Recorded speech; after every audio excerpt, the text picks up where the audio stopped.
முன்னோர்களின் பாவத்திலிருந்து தப்பிக்க வேண்டுமா? முன்னோர்கள் செய்த பாவங்கள் அடுத்தடுத்த தலைமுறையில் வாழ்பவர்களுக்கு பிரச்சனைகளை ஏற்படுத்தும். அந்த பாவங்கள் அவர்களின் சந்ததிகளுக்கு பாதிப்புகளை கொடுத்துக்கொண்டே இருக்கும். நீங்கள் தவறுகள் செய்யாமல் இருந்தாலும் உங்களை பிரச்சனை தேடி வருகிறது என்றால் அது முன்னோர்களின் பாவங்களாக கூட இருக்கலாம். பூர்வீக சொத்துக்கள் எப்படி அடுத்தடுத்த தலைமுறைக்கு வருகிறதோ அதேபோல பூர்வீக சாப பலன்களும் பின்தொடர்ந்து வரும். முன்னோர்களின் பாவமும் சாபமும் ஏற்பட காரணம் என்ன, அதனை எவ்வாறு நிவர்த்தி செய்வது என்பது குறித்து இங்கே காண்போம். முன்னோர்களுக்கு செய்ய வேண்டிய திதி தர்ம காரியங்களில் செய்யாமலிருப்பது, முதியவரையும் பெற்றோரையும் உதாசீனப்படுத்துவது போன்றவைகள் பித்ரு சாபத்தை ஏற்படுத்தும். இந்த சாபம் பாலாரிஷ்ட சாபத்தை உருவாக்கும். இதனால் வம்சத்தில் ஆண் குழந்தைகள் பிறக்காமல் போவதற்கும் குழந்தைகள் இறந்து போவதற்கும் அதிக வாய்ப்புள்ளது. இதுவரை செல்வ செழிப்பாக வாழ்ந்தவர்கள் திடீரென வறுமையின் பிடியில் சிக்கி மிகவும் கஷ்டப்படுவார்கள். மேலும் தினசரி உணவிற்கு கூட அவதிப்படும் நிலை ஏற்படும். இதுபோன்ற பிரச்சனை இருப்பவர்களுக்கு தலைமுறை சாபம் உள்ளது என்பதை தெரிந்து கொள்ள வேண்டும்.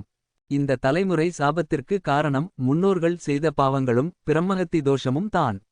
முன்னோர்கள் அவர்களுக்கு சந்ததிகளுக்கு கொடுக்கும் சாபமானது தொடர்ந்தால் எவ்வளவு கஷ்டப்பட்டு உழைத்தாலும் முன்னேற்றம் அடைய முடியாது. மேலும் பெற்றோர்களின் சாபங்களை பெறக்கூடியவர்கள் எத்தனை ஜென்மம் எடுத்தாலும் அதிலிருந்து தப்பிச் செல்ல முடியாது. பரிகாரங்கள்.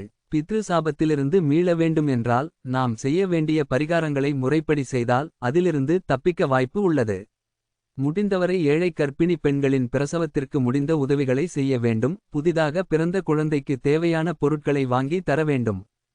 பணம் இல்லாமல் கஷ்டப்படும் குழந்தைகளுக்கு உதவி செய்யலாம். நோயின் பிடியில் சிக்கித்தவிக்கும் குழந்தைகளுக்கு மீண்டு வருவதற்கான உதவிகளை செய்யலாம்.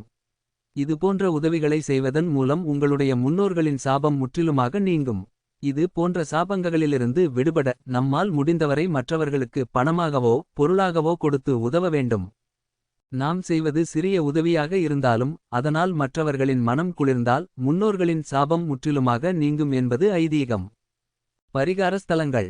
கடலூர் மாவட்டத்தில் இருக்கக்கூடிய திருவதிகை வீரட்டானேஸ்வரர் கோயிலுக்குச் சென்று சிவபெருமானை தரிசனம் செய்துவிட்டு விளக்கு ஏற்றி வழிபாடு செய்தால் முன்னோர்கள் செய்த பாவங்கள் முற்றிலுமாக உங்களை விட்டு நீங்கும்.